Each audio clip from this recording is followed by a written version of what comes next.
everyone. Welcome to Top Score Writing's mini training on how to include relevant evidence and reference your sources in text-based essays. We're very excited to bring this little mini training to you today because this is one of the most hot topics in text-based writing. One of the most commonly requested PDs we have is how do I get my students to not only include evidence in their essays, but how do I get them to use higher order and relevant evidence? And we have some strategies to show you today that we think are going to be super helpful for you to use in your classroom. So let's get started. Here at Top Score Writing, we believe in setting our students up for success, which means we don't ever ask them to do something that they have not been given clear and explicit instruction on, that they have not seen modeled and been guided through. We give them lots of opportunities to learn and practice with us before we ever ask them to do it on their own. So by the time they get to the independent practice, they should be able to do a good job, which will help build their confidence as writers and help them to further engage in the writing process. Before we ever get to teaching students evidence, we spend a great deal of time teaching them how to structure their body paragraphs. We offer a separate free mini training on middle paragraph structure. So if you're interested in learning more about the structure of a middle paragraph, please check out that PD. So understand that when we jump into elaborative techniques, our students already know how to set up a body paragraph. The structure that we use for all body paragraphs is the same. Now, whether students are writing an informative essay, an opinion essay, or an expository essay, the structure of the body paragraphs remains the same. It's their purpose for writing that changes. All middle paragraphs begin with a topic sentence. Then they contain 4 to 6 sentences about the A subtopic, and then 4 to 6 sentences about the B subtopic, and then finally a wrap-up. Now, the number of A and B sentences changes depending on the grade level the students are in. Third grade students will only write 3 sentences for A and 3 sentences for B. Fourth and fifth grade students may write 3 to 4 sentences for A and B, and our middle school students may write 4 to 6 sentences for each A and B. So the number of sentences increases as students get older and develop into more proficient writers, but the structure will remain the same. Now, once students understand that structure and have had a considerable experience structuring body paragraphs, we dive deeper into those A and B sentences, and that's what we're going to focus on today. Students can write 3 different types of sentences for their A and Bs. They can quote evidence from the passage set. They can paraphrase evidence from the passage set, or they can elaborate on the evidence, which means they can share their own thoughts and ideas about what they have read. Now, when students are including evidence, whether they quote it or paraphrase it, they must reference their source in a clear and smoothly integrated way. And we'll show you lots of different ways students can do that. To begin with including evidence in the essay, we teach students how to write quotes. Now, quoting is something that most students understand fairly quickly. They may need some practice on how to structure quotes, where the reference goes, where the quotation marks and the punctuation marks go. And in our curriculum, we provide them with a lot of explicit practice on just structuring quotes. We also provide completed examples that are labeled. Now, labeling is a phenomenal instructional strategy you may want to use if you're not already in your classroom. It really helps students to see all of the different parts that make up an appropriate quote and where the quotation marks and punctuation marks, etc. go. The next thing we teach our students is how to paraphrase. Now, as all classroom teachers know, paraphrasing is much more difficult than quoting. Paraphrasing is when the students need to take information that they have read and put it into their own words. Now, paraphrasing does not mean just changing 1 or 2 words. We are huge believers at top score of modeling with examples and non-examples. So show your students information from the text that has been properly paraphrased right next to information from the text that has been incorrectly paraphrased. If you put those two examples right next to each other, a correct example and a non-example, and you have a conversation with your students about why the correct one is correct and why the non-example is incorrect, it helps them to clearly and easily see the difference and understand what they are trying to do when they paraphrase. Paraphrasing is also one of those skills that once you teach, you need to keep teaching day after day after day. When you're first introducing paraphrasing, something that we have found that is helpful is have your students read a text set or a portion of a text set, and then tell them that they're going to practice paraphrasing it. And before they paraphrase it, have them take that text set and throw it on the floor or put it in their desk or stick it in their backpack. The point is to get the text away from them and then have them, in their own words, paraphrase what they just read. If it's not right next to them to copy, then they are much less likely to just copy what they've read and change one or two words. It's so tempting, even for us as teachers who have been writing all of our lives. If we're trying to paraphrase something that's right next to us, we will constantly be glancing back at it, and we will end up copying far more than we had intended. So get rid of the text and allow them to practice paraphrasing. We only do this at the very beginning, and it's just to help them understand the concept of paraphrasing. It's completely restating something in your own words. It's important that students also understand that they can paraphrase one paragraph, they can paraphrase 3 paragraphs, they can paraphrase an entire page or section of an article. We don't want students to have an assumption that you can only paraphrase one sentence at a time. And some students do assume that, and that is awfully difficult. It's super hard to read one sentence and restate that one sentence in your own words. It's often much easier to do it with a smaller or medium-sized chunk of information.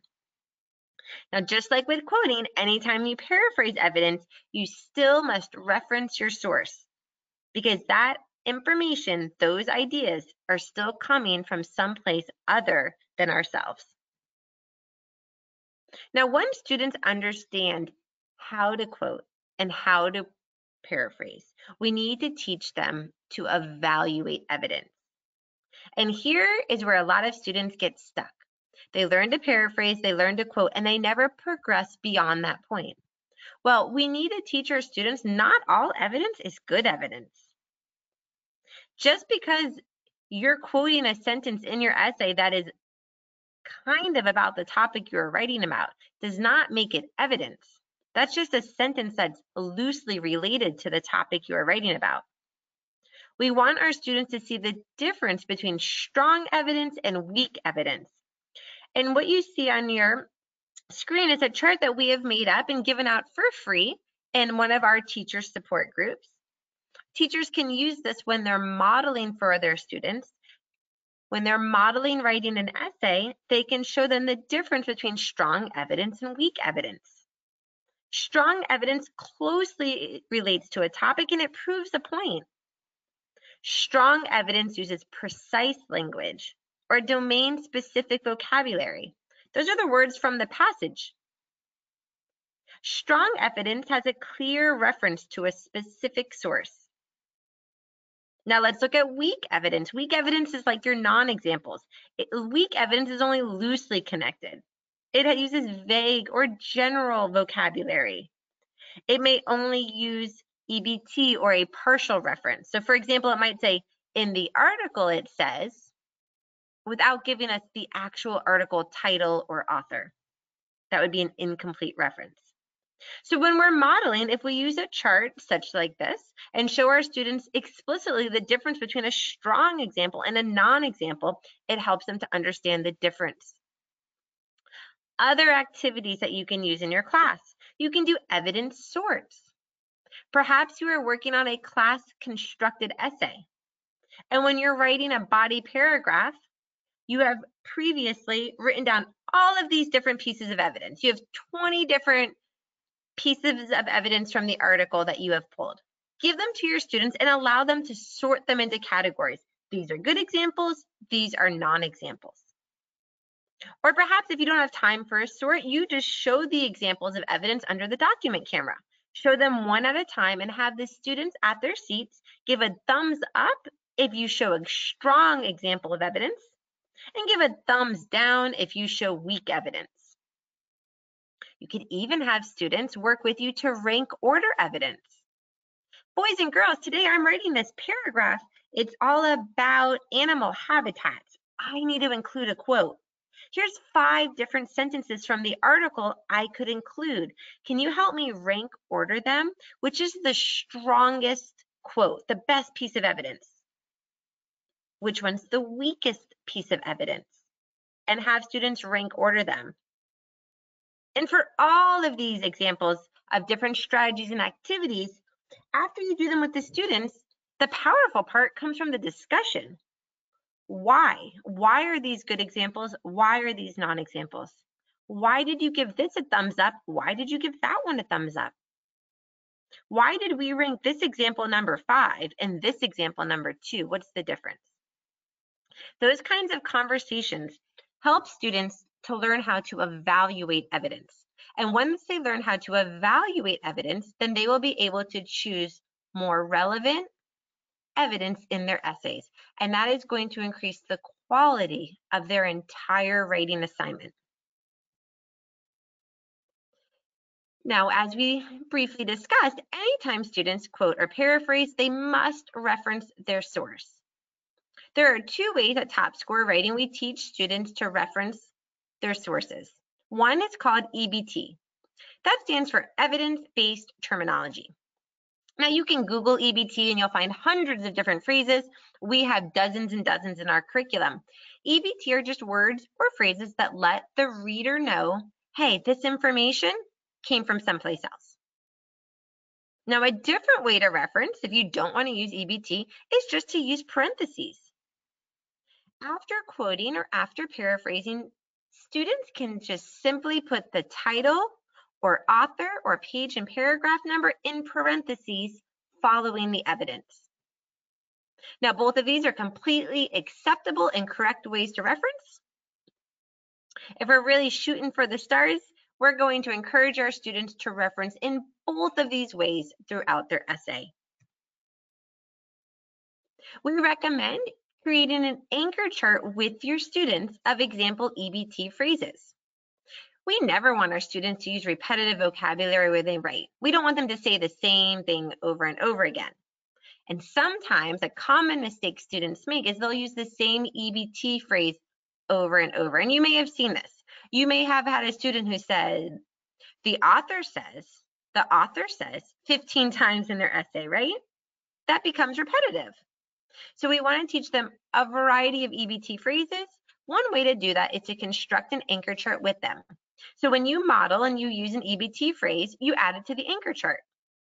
The next day, if you model and use a different EBT phrase, you add that new phrase to the anchor chart. So you're continually adding and modifying the chart with your students. If you have students that are learning at home virtually, they can make all of the anchor charts that you make in a writing notebook, and they can keep that notebook at home right next to them and refer to it whenever they need to in writing independently.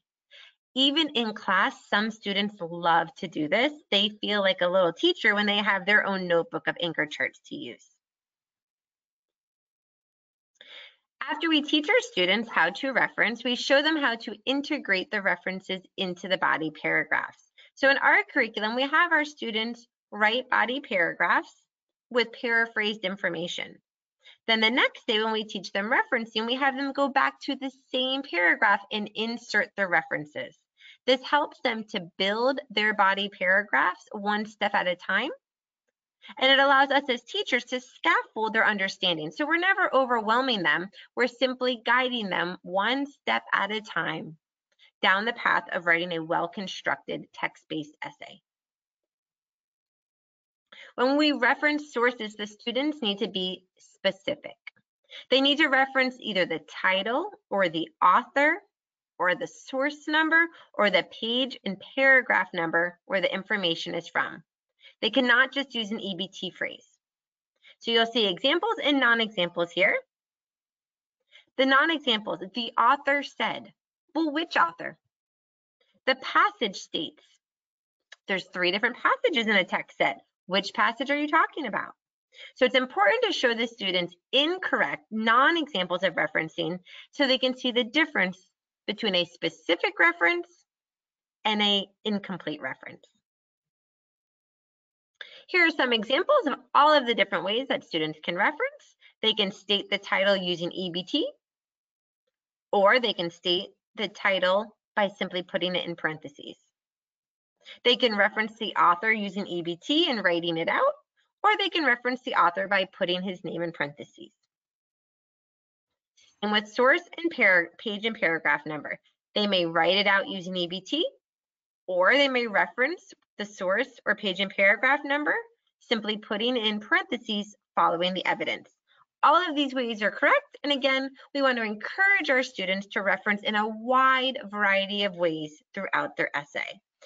If they reference in a wide variety of ways, this shows they have a great understanding of referencing. Now, as a freebie to take home with you today, we are going to be providing you with this printable. If you use writer notebooks or writer's portfolios in your classrooms, you can copy this for your students and they can keep it in their own binders or portfolios. It explains to them the 2 different ways of referencing and all of the different ways that they can name where they got their information from. We also have included a blank anchor chart. Now, I'm sure you can make one of these very easily to hang in your classroom on your wall, but if you were using a writing notebook for your virtual learners, this is something you could download and email to them, or they could print out from home and put in their notebook or in their binder, and they can make their own anchor chart along with you at school. We really hope that you gained some new information from this mini training. If you would like any other free lessons or student activities or mini trainings, please check out our VIP teacher Facebook group. It's called Top Score Writing VIP Teacher Group. This is just one of the ways that we support our teachers throughout the year. Here at Top Score, we are always hard at work behind the scenes coming up with new lessons or activities or charts or evidence sorts or anchor charts. And as we come up with all these new ideas, we give them out to all of the teachers who would like them for free.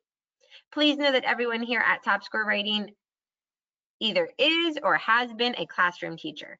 We are not publishers that have created this curriculum in a research lab somewhere. We are classroom teachers who know what it is like to stand up in front of a class of students day after day and pour your heart into them and hope that they can develop into the mature and proficient writers that you know they can be.